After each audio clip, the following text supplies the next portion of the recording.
Ito ang paraan kung paano i-assemble ang Homemaker Furniture Karl Sofa Bed. Dahan-dahang buksan ang box ng sofa bed. Ang box ng Karl Sofa Bed ay may laman na isang sofa bed frame.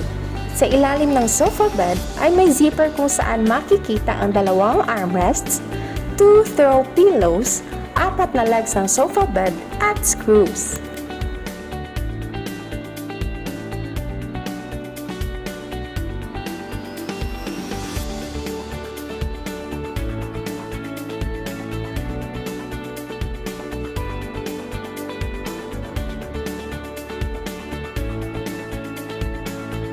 I-check kung kumpleto ang lahat ng parte ng sofa bed.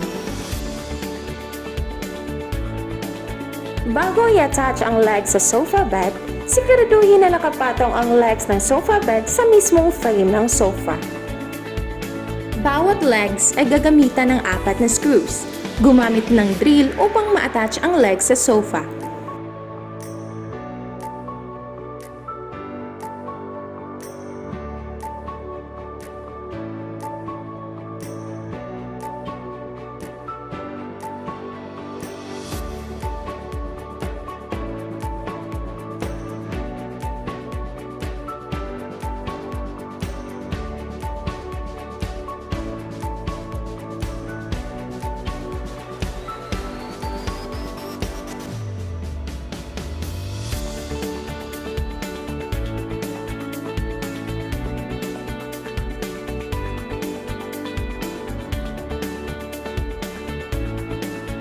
Pagkatapos ma-attach ang legs, patayuin ang sofa bed para ma-attach ang armrests.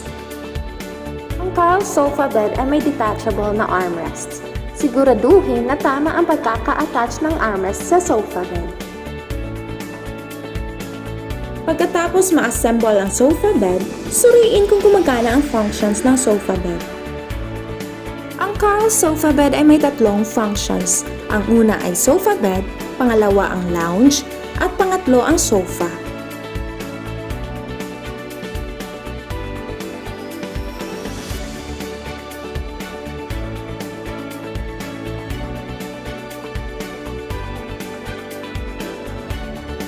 Ang legs ng Karl Sofa Bed ay chrome metal.